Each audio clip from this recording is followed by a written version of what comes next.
Doctor आशीष हमारे साथ इस वक्त जुड़ चुके हैं और मेरे लिए बहुत ही ये प्राउड मोमेंट है, फ्रेंड्स एफएम के लिए बहुत ही प्राउड मोमेंट है क्योंकि उनके साथ हमारी बातें हो रही है। आशीष सर, आपका बहुत बहुत स्वागत है कोलकाता शहर में। और इस तरह से आप इस महामारी में काम कर रहे हैं, आपको पूरे कोलकाता की ओर से, पूरे हिंदुस्तान की ओर से सैल्यूट है। कैसे हैं सर आप? Thank you so much, thanks a lot. मैं बहुत बढ़िया हूँ सर, आप बताइए आप कैसे हैं? कोलकाता कैसे बिल्कुल है? बिल्कुल, कोलकाता भी ठीक है। हम सब दुआ कर रहे हैं कि जल्दी जल्दी जो प्रॉब्लम ये पूरे दुनिया के ऊपर आई है वो जल्दी आप जैसे कोरोना वॉरियर्स के थ्रू ये धीरे धीरे करके खत्म हो जाए। वैसे मैं बताना चाहूंगा हमारे दर्शकों को कि आशीष बहुत अच्छे कलाकार हैं, एक्टर हैं। बहुत सारे अच्छे अच्छे टीवी सीरियल्स में नजर आए, मूवी में नजर आए। गब्बर में हमने उनको देखा था, कमबैक जो हुई थी, और उसके बाद बहुत सारी मराठी मूवी, और अब जो सबसे ज्यादा जरूरत है उस काम पे लगे हुए हैं। आशीष, मैं जानना चाहूंगा, प्लीज हमें बताएं कि ये एक्टिंग आप कर रहे थे, ऐसा क्या हुआ, ऐसा क्या लगा? आप मेडिकल लाइन से हैं, आप डॉक्टर हैं, तो आपको कब ऐसा फील हुआ कि अब मुझे भी कुछ करना चाहिए? एक्चुअली सर मैं शुरू से बताऊं क्या हुआ। मुझे जी। बचपन से एक्टिंग करनी थी। मुझे याद है when I was in 6th standard, तब मैंने फर्स्ट थिएटर प्ले किया था एज ए कमर्शियल, मेरे गांव में, कोंकण में, रत्नागिरी डिस्ट्रिक्ट में। मेरे पेरेंट्स डॉक्टर है, उनका हॉस्पिटल है, तो मैंने उनको आई थिंक 11th 12th के बाद मैंने बोल दिया कि मुझे एक्टिंग में करियर करना है।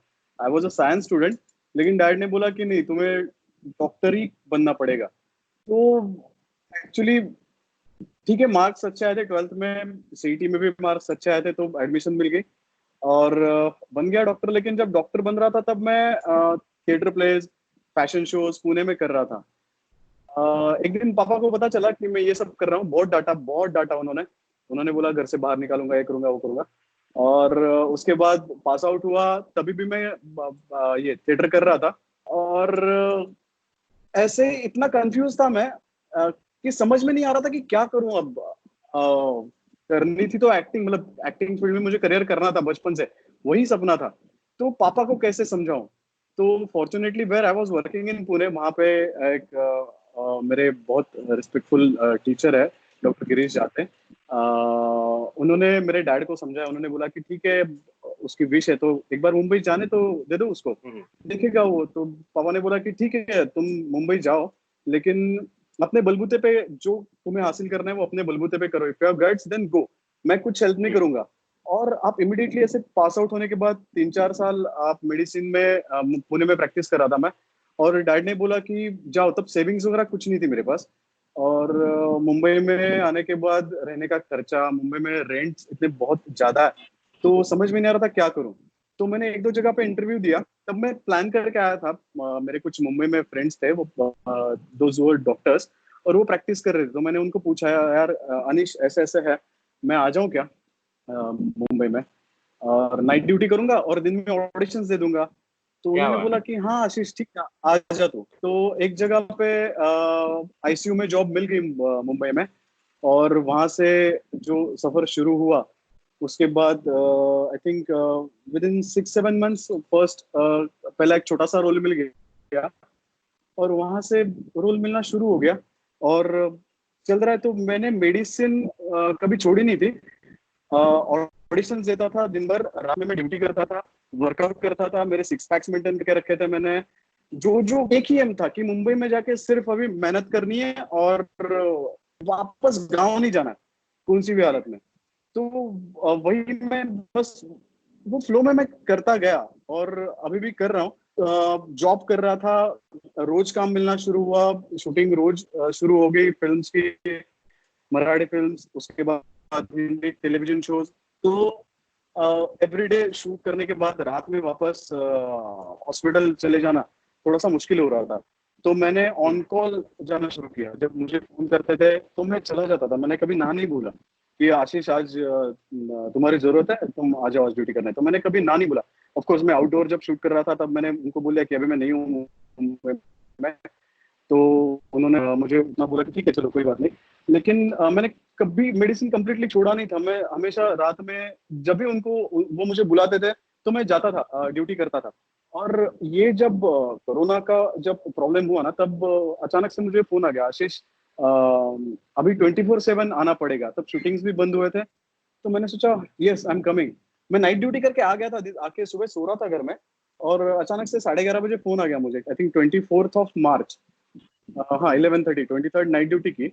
18th March को आई वॉज इन लोनावला, एक एड शूट के लिए गया था, लेकिन शूटिंग्स बंद हो गए 19th of March से। तो हम 18th को वापस आ गए, और वापस मैंने नाइट ड्यूटी शुरू कर दी। और 24th of March को बोला कि 24/7 आना पड़ेगा। मैंने बोला ठीक है, और इंडेफिनेट पीरियड उन्होंने बुलाया था, लेकिन वो 6 अप्रैल को मुझे एक डे ऑफ मिला। तो मैंने सोचा नहीं, मैंने इतना ही सोचा कि ठीक है, अभी मेरी जरूरत है। और लॉकडाउन कभी किसी ने एक्सपीरियंस नहीं किया था, लॉकडाउन क्या होता है। सब जी सड़कें खाली हो गई, कोई काम नहीं कर रहा था, सब डर गए थे। तो अभी सिर्फ डॉक्टर ही चाहिए थे। तो मैंने सोचा yes, this is the right time where I can serve my nation, serve my people. और मुझे अच्छा लगता है, मैं हर किसी की हेल्प करता हूँ, मुझे बहुत अच्छा लगता है, मैं किसी की हेल्प करता हूँ तो मुझे सुकून मिलता है। तो मैंने सोचा नहीं कुछ कि अरे आशीष तो एक्टर है, तो क्या वापस जाएगा वगैरह, नहीं, ये नहीं सोचा मैंने कभी। बिल्कुल आशीष, मैं सबसे पहले तो जो आपने अभी बताया इसमें सबसे पहले तो मैं अंकल का थैंक्स कहना चाहूंगा, उनको हाथ जोड़ के मैं प्रणाम करना चाहूंगा। अगर वो आपको फोर्स नहीं करते और अगर वे नहीं बोलते कि आशीष आपको मेडिकल लाइन में जाना है, तो आप आज हम एक अच्छे डॉक्टर को नहीं पाते अभी इस वक्त इस जरूरत के समय में। तो आशीष ये शुरुआत हो गई, उसके बाद आप हॉस्पिटल में 24 आवर्स अभी काम कर रहे हैं। तो क्या क्या शेड्यूल रखा है, कितने दिन के बाद घर जाते हैं? सर अभी फिलहाल तो कुछ शेड्यूल नहीं है, और ना खाने का कोई प्रॉपर शेड्यूल नहीं है, है। ना सोने का है। और 3-4 दिन में एक बार जाता हूँ, नाइट ऑफ लेता हूँ। मैं अकेला रहता हूँ मुंबई में, तो फैमिली तो है नहीं। तो कोई मतलब कब घर आ रहा हूँ मैं वगैरह कोई पूछता नहीं है, कोई फोर्स करने वाला है नहीं। तो जब यहाँ पे थोड़ा सा मतलब और कोई डॉक्टर्स आते हैं, तो मैं ऑफ लेता हूँ और चला जाता हूँ।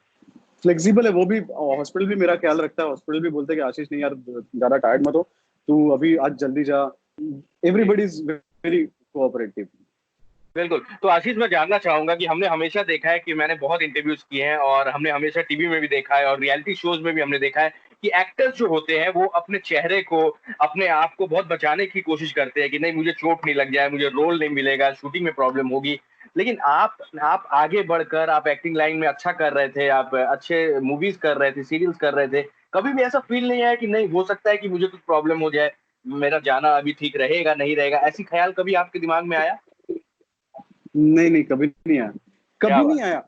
और मैं वैसे सोचता भी नहीं हूँ कि मुझे कुछ हो जाएगा, मुझे ज्यादा ख्याल रखना चाहिए। मुझे इतना पता है कि जितना ज्यादा आप ख्याल रखते हैं ना किसी चीज का, वो चीज जल्दी हार्म हो जाती है। तो ठीक है, बिल्कुल सही। Just go with the flow. तो चला मतलब एक्चुअली। और मैं कॉलेज में बहुत स्टंट्स वगैरह करता था, तो इतनी कभी मतलब I was careless during my college days की। ठीक है, बाइक ओके। स्टंट्स वगैरह करता था, कॉमनवेल्थ यूथ गेम्स थे तब मैंने पुणे में बाइक स्टंट्स परफॉर्म किए थे। तो जी इतना सोचा नहीं है। ठीक है, अभी ये करना है तो बस करना है, तो पीछे मुड़ के नहीं देखना है और सोचना नहीं है, करना है तो करना है बस। आगे क्या होगा, मुझे क्या होगा, कोई फिक्र नहीं है। बिल्कुल। मैं आशीष की एक तस्वीर आपको दिखाना चाहूंगा, आप सभी को मैं दिखाना चाहूंगा। आशीष ने पूरी पीपी किट पहन रखी है।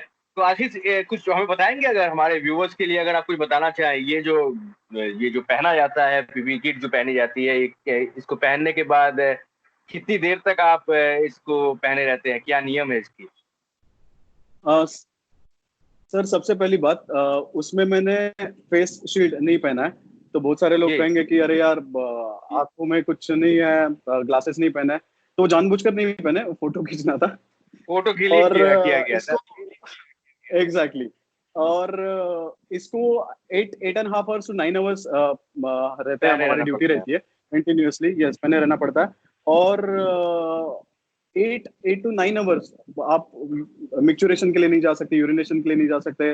पानी पीना भी बहुत मुश्किल हो जाता है। और अगर जितना ज्यादा पानी पियेंगे तो ऑफ कोर्स जी आपको लगेगा जी आउटपुट, यूरिन प्रेशर आउटपुट आएगा उतना जी। ज्यादा पड़ता है। तो उसको पहने रहना होता है। अगर आप वार्ड में हैं और एसी नहीं है, तो हालत खराब होती है। मतलब अंदर हम ओटी गाउन पहनते हैं, ओटी स्क्रब पहनते हैं, नहीं तो आईसीयू स्क्रब पहनते हैं। तो वो पूरा गीला हो जाता है, अंदर के कपड़े गीले हो जाते हैं 9 घंटे के बाद। और मतलब हालत खराब होती है, सच में हालत खराब होती है। बिल्कुल बिल्कुल, इसीलिए तो आप लोगों को कहा जा रहा है कि अभी अभी फ्रंट लाइन वॉरियर्स कोई है तो वो पुलिस एंड डॉक्टर्स हैं, नर्सेज हैं, स्टाफ है, मेडिकल स्टाफ है, जो इस मुहिम में चलाए जा रहे हैं और अभी भी हम उस जगह नहीं पहुंचे जहां दूसरे दुनिया के जो कंट्रीज है वो पहुंच गए हैं। थैंक यू सो मच, आप जैसे डॉक्टर्स लगे यस सर। हुए हैं इसके कहानी हम बचे हुए हैं। वैसे मुझे आशीष ये बताइए कि तो बचपन से ही आपने एक्टिंग के बारे में सोच लिया था कि एक्टिंग तो करनी है, मेडिकल लाइन में फैमिली मेंबर्स थे, सब कोई थे, उसके बाद भी आप एक्टिंग में आ गए। इसके बाद क्या सोचा है? सब कुछ नॉर्मल होने के बाद फिर से शूटिंग वाली लाइन शुरू हो जाएगी, लाइफ वैसी ही होगी? हाँ ऑफ कोर्स, मतलब वापस मैं तो एक्टिंग करूंगा ही, वो नहीं जी। छोड़ूंगा मैं कभी। शूटिंग शुरू हो जाएगी, पता नहीं कब कब शूटिंग होगी? रिस्टार्ट होगी। सच में अभी कुछ आइडिया नहीं है, किसी को आइडिया नहीं है। I am in contact with my friends, उनको मैं कॉल वगैरह करता हूँ। तो किसी को पता नहीं है, किसी को कोई आइडिया आइडिया नहीं है कि कब शूटिंग शुरू हो जाएगी। लेकिन जब शूटिंग शुरू होगी ना सर, मैं आपको बता रहा हूँ, सब लोग मतलब हमारे फिल्म इंडस्ट्री के सब लोग बहुत अच्छे से ख्याल रखेंगे खुद का, को एक्टर्स का, को वर्कर्स का। और सब लोग बहुत होशियार है, सब लोग फिजिकल डिस्टेंसिंग मेंटेन रखेंगे। बिल्कुल। उसके बाद सैनिटाइजेशन मेंटेन करेंगे, हैंड हाइजीन मेंटेन करेंगे। तो I am damn sure everybody will take care of themselves and their coworkers, और सब अच्छे से शूट करेंगे।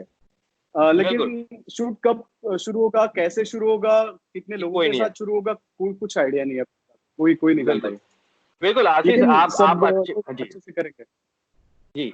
आशीष, आप अच्छे एक्टर हैं। आप अभी इस वक्त पूरे दुनिया को जो ये प्रॉब्लम है इसमें से आप भी अपने तरफ से योगदान दे रहे हैं। वैसे ये भी सुनने में आया है कि आप और भी अपनी तरफ से कोशिश कर रहे हैं, जब आपको खबर मिल रही है कि लोगों को खाने की जरूरत है, मास्क की जरूरत है, पानी की जरूरत है, कोई खबर ऐसी आती है तो आप रास्ते पे उतर जाते हैं और आप खाना खिलाते हैं उनको।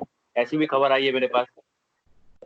हाँ सर, जब मैं 6 अप्रैल को घर पे गया था ना, तब मेरा मेरा एक फ्रेंड है, उसका मुझे फोन आया था कि आशीष, यार जो डेली वेज वर्कर्स है उनकी हालत खराब है, उनके पास खाने के लिए कुछ सामान नहीं है, और दे आर स्टार्विंग। और मैंने हमने वो फूड डिस्ट्रीब्यूशन चालू किया, मैंने और मेरे क्या? फ्रेंड ने। और तब पता चला कि लोगों को हाइजीन अभी भी सिखाना पड़ेगा। जी। लोगों के पास खाने के लिए पैसे नहीं, लोगों के पास सोप कहाँ से आ जाएगा, लोगों के पास सैनिटाइजर कहाँ से आ जाएगा, मास्क, मतलब खाने के लिए पैसे नहीं, मास्क वगैरह कहाँ से वहां खरीदेंगे से सर। तो हाँ। और नहाने के लिए पानी नहीं है, पीने के लिए पानी नहीं है, और ऐसी हालत है। तो मैंने सोचा कि फूड पैकेट्स के साथ वाटर बॉटल्स भी डिस्ट्रीब्यूट की जाए, बहुत। उसके साथ सोप भी डिस्ट्रीब्यूट किए जाए, ताकि लोग अपना ख्याल रखेंगे, और ये बीमारी ज्यादा नहीं फैलनी चाहिए। इसके लिए actually I I was teaching them physical distancing. Social distancing नहीं कहूंगा मैं, social distancing is different, so this is a physical distancing. तो मैं बहुत सारे एरिया में मुंबई के, मतलब जुहू से लेके बोरीवली तक, बुरी बात। मैं जहां जहां मुझे लगा कि जुहू से लेके बोरीवली तक, जहां जहां मुझे लगा कि यहाँ जाके यहाँ के लोगों को समझाना चाहिए, उनको सिखाना चाहिए फिजिकल डिस्टेंसिंग, तो वो मैं कोशिश कर रहा था, और वो मैंने किया। और मुझे लगा कि हाँ, जरूरी था, वो बहुत जरूरी था। क्योंकि ना, ये अगर स्प्रेड हो जाएगा ना, तो हालत खराब हो जाएगी सर। आप जी। देख रहे हो अदर कंट्रीज की हालत। फॉर्चुनेटली अपने प्रधानमंत्री साहब जी बिल्कुल नरेंद्र बिल्कुल। मोदी जी ने बहुत सही समय पे लॉकडाउन का डिसीजन लिया। यहाँ पे महाराष्ट्र के हमारे जो चीफ मिनिस्टर साहब है, उद्धव ठाकरे साहब, उन्होंने भी बहुत अच्छे समय पे बहुत सारी अच्छी अच्छी चीजें की। तो अभी तक कंट्रोल में है, और पूरी दुनिया में, भारत में, अपने हिंदुस्तान में इसका फैलाव बहुत कम है सर। जी। सबसे आगे हम हैं लेस अफेक्टेड कंट्रीज में कोरोना के। सो दिस बिल्कुल is a proud moment for each and every Indian, and thanks to government, thanks to every बिल्कुल। States government, and thanks to our central government. बिल्कुल आशीष, आशीष मैं जानना चाहूंगा, आप इतने अच्छे एक्टर हैं, आप डॉक्टर हैं, मेरे बहुत ही करीबी फ्रेंड हैं। प्लीज कुछ कहते हैं ये लोगों से जो अभी इस वक्त आपको देख रहे हैं, सिंपल वे में अगर इनको समझाना हो कि अब क्या करना चाहिए, क्योंकि करीब करीब लॉकडाउन का ये पीरियड भी खत्म होने वाला है। कोलकाता में, बंगाल में हो सकता है और कुछ दिन के लिए बढ़े, कुछ कुछ स्टेट्स में और बढ़े, लेकिन लोग अब निकलना शुरू हो गए हैं। हमने देखा है कि अब बसेस चलने लगी हैं। बंगाल की अगर बातें करें, थोड़ी थोड़ी बसेस चल रही हैं, टैक्सीज भी चलेंगी। लोग अब बाहर निकलेंगे धीरे धीरे करके। तो आप मेडिकल से जुड़े हुए हैं, आप हर दिन इतने पेशेंट्स को देख रहे हैं, अभी इस वक्त क्या करना चाहिए? अब ऐसे कंडीशन में लोगों को क्या करना चाहिए? मैं सबसे यही कहूंगा कि आज तक आई डोंट थिंक सो, मतलब मैंने कभी, राइट नाउ आई एम 31, और जब मुझे अक्ल आ गई, समझना शुरू हुआ, तब मतलब पिछले 21 साल में मैंने कभी देखा नहीं कि हम किसी लाइन में खड़े हैं प्रॉपरली, और एक अच्छे से डिस्टेंस मेंटेन करके खड़े हैं। जी इवन इन ट्रैफिक ऑल्सो हम एकदम, मतलब इतना सा 1 इंच का भी अंतर नहीं छोड़ते एक दो, नहीं छोड़ते। एक दूसरे के गाड़ी में। तो अभी हमें फिजिकल डिस्टेंसिंग ये सीखना पड़ेगा और ये मेंटेन करना पड़ेगा। कोरोना के लिए अभी तक कोई वैक्सीन नहीं आया, तो we have to live with corona right now. तो उसके लिए फिजिकल डिस्टेंसिंग मेंटेन रखना पड़ेगा, हैंड हाइजीन मेंटेन रखना पड़ेगा। उसके बाद सैनिटाइजेशन, घर में जो लोहे की चीजें है हमारे, उसको सैनिटाइज करना पड़ेगा एवरी डे, मतलब हर एक 12 घंटे में वो सैनिटाइज करना पड़ेगा। और बाहर जाते वक्त मास्क का इस्तेमाल करना पड़ेगा, फेस मास्क। और जितना हो सके उतनी खुद की केयर अगर करेंगे, रिस्पॉन्स जितनी हो सके उतना, मतलब रिस्पॉन्सिबल सिटीजन बनना पड़ेगा सर। आज तक जी हम कभी नहीं थे, रास्ते पे थूक रहे थे, कुछ भी कर रहे थे हम। और मैं नहीं चाहता हूँ कि अभी कोई ऑटो से मुंह बाहर निकाल के थूके, थूकते क्या, वो वॉमिट ही करते हैं पूरा लाल लाल लाल लाल। जी। तो ये सारी चीजें बंद करनी ही पड़ेगी हमें। हम्म। अगर ये बंद नहीं करेंगे ना सर, तो बुरी हालत हो जाएगी। तो मैं यही रिक्वेस्ट करूंगा, पूरे दिल से रिक्वेस्ट करूंगा कि प्लीज फेस मास्क का इस्तेमाल कीजिए अगर बाहर जा रहे हैं आप तो। सब्जी दूध नहीं तो हम, अब हमेशा आप बाहर जाएंगे, काम के लिए बाहर जी जाएंगे, तो फेस मास्क का इस्तेमाल कीजिए। फिजिकल डिस्टेंसिंग, कोई भी चीज आप खरीद रहे हैं रास्ते पे, मतलब सब्जी वाले का ठेला है, उसके सामने अगर आप कुछ खरीदने के लिए रुके हैं, तो एक अच्छे से डिस्टेंस बना के रखे। मिनिमम 5 to 6 फीट का डिस्टेंस होना चाहिए। अच्छे से लाइन बनाए। तो ये सारी चीजें हमें करनी पड़ेगी। और मुझे पता है every Indian will follow this. I trust बिल्कुल my citizens, I trust my brothers and sisters. So सब लोग बिल्कुल ये फॉलो करेंगे। बिल्कुल। जाते और सर, जाते आशीष, और एक हाँ सॉरी बोलिए। सर, और एक जिक्र करना चाहूंगा मैं। आपने बोला कि police force, then government, doctors और पूरा मेडिकल स्टाफ, हॉस्पिटल के वार्ड बॉयज, मामा मावशीज, सब लोग इस कोरोना वॉर में है। उसके साथ और एक पैटर्निटी है, वो है सफाई कर्मचारी। जी सर जी सफाई बिल्कुल कर्मचारी इतना मुझे काम कर रहे हैं ना सर। मैं बिल्कुल मुझे ना बिल्कुल कभी कभी उनको देख के ना, मतलब मुझे बहुत इतना बुरा लगता है। हम कुछ भी कूड़ा फेंकते, किधर भी कोई भी चीज फेंकते, थूकते, कुछ भी करते, और वो लोग साफ करते हैं। बिल्कुल गंदे से गंदे नैपकिन, आपके हगीज से लेके सारी चीजें वो लोग उठाते हैं। आप कोई नहीं उठा सकता सर वो। तो उनके लिए भी मेरा सैल्यूट है सर, उनके लिए भी सलाम बिल्कुल है। बिल्कुल बिल्कुल वो भी बिल्कुल काम काम कर रहे हैं, डॉक्टर्स, पुलिस फोर्स सबके साथ। तो उनके लिए भी मेरा एक बहुत बहुत बड़ा सलाम है सर। इट्स बिकॉज ऑफ बिल्कुल दोज एज वेल। बिल्कुल। आशीष अभी भी हॉस्पिटल में है और लगे हुए हैं अपने पेशेंट्स के साथ, जो जुड़े हुए हैं। आशीष, जाते जाते इम्यून सिस्टम बढ़ाने के लिए क्या करना चाहिए नॉर्मल, अगर आप बताएं कि घर की चीजें नॉर्मल क्या क्या खाने से अभी इम्यूनिटी हमारी बढ़ेगी। एक बात बताऊं सर, एक्चुअली बोलिए। अपने इंडियन की इम्यून सिस्टम,